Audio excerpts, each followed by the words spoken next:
warahmatullahi wabarakatuh. Saya Wiyadi, mahasiswa UNAS dengan NEM 2011-0419. Pada kesempatan kali ini saya akan melakukan pemeriksaan fisik pernafasan. Pertama akan saya lakukan adalah melihat kebutuhan pasien. Langsung saya di pasien melakukan pemeriksaan pernafasan, fisik pernafasan pada pasien dengan gangguan saluran nafas bagian atas. Kemudian saya sebelum melakukan ke pasien, saya akan cuci tangan terlebih dahulu.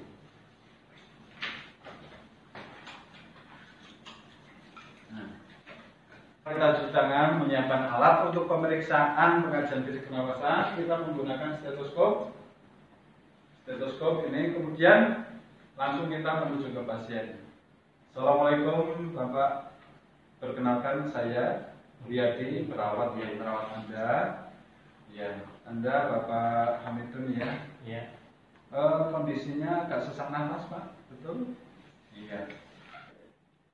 Pada saat ini Pak, setelah nanti saya melakukan pemeriksaan pada dada ataupun sistem pernafasan Bapak, tujuan dari pemeriksaan ini adalah untuk mengetahui dari fungsi dari nafas Bapak dan bentuk dada panjenengan.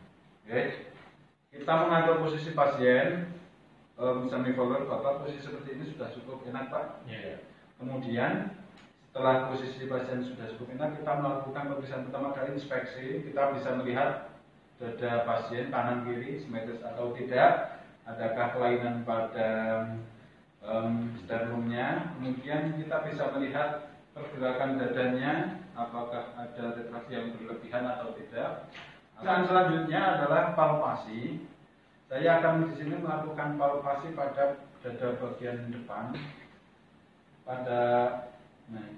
Coba Bapak tarik nafas pelan-pelan, keluarkan nafasnya. Pada satu siklus sempurna inspirasi dan ekspirasi kita bisa membedakan apakah ada perbedaan getaran antara sisi kanan dan kiri.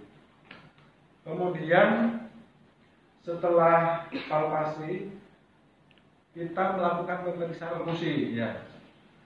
Jadi saya akan melakukan pemeriksaan perkusi mulai dari supraclavicular sebelah kanan.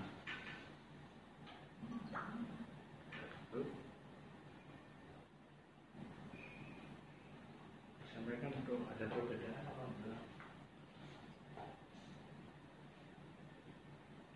Pemeriksaan perkusi ini nanti akan menunjukkan bahwa di situ akan terdengar suara paru-paru antara yang sonor. Kemudian ketika sampai pada interkosta 4 atau 5 akan terjadi suara yang berbeda atau dulness yang membatasi antara paru-paru dengan hepar. Kemudian masuk ke pemeriksaan auskultasi. Saya menggunakan stetoskop melakukan pemeriksaan auskultasi sama pada pemeriksaan perkusi. Kita menggunakan stetoskop ini.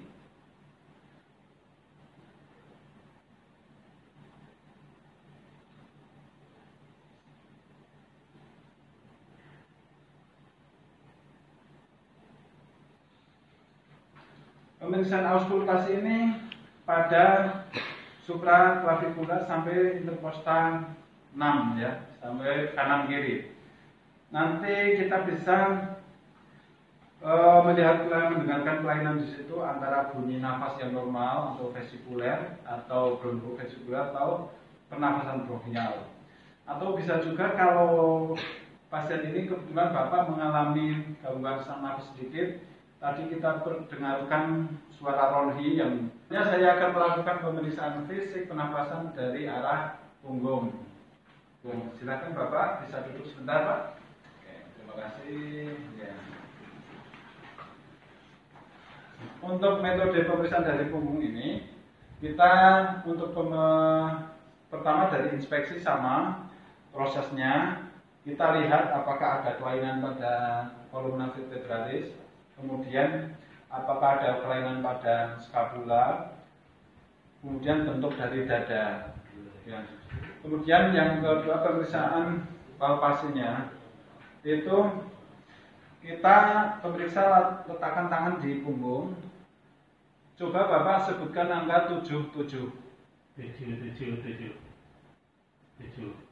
Kita akan rasakan perbedaan getaran pada pasien mengalami kelainan atau di situ ada gangguan pada paru seperti pneumotorak misalnya. Selanjutnya pemeriksaan perkusi.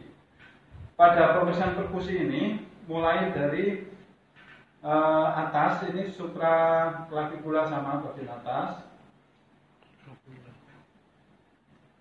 urut sampai pada area yang lebih peka itu menunjukkan adanya batas atau jaringan yang lebih padat batas. Kemudian auskultasi kita menggunakan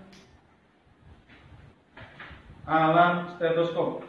Sama pada perkusi, kita perdengarkan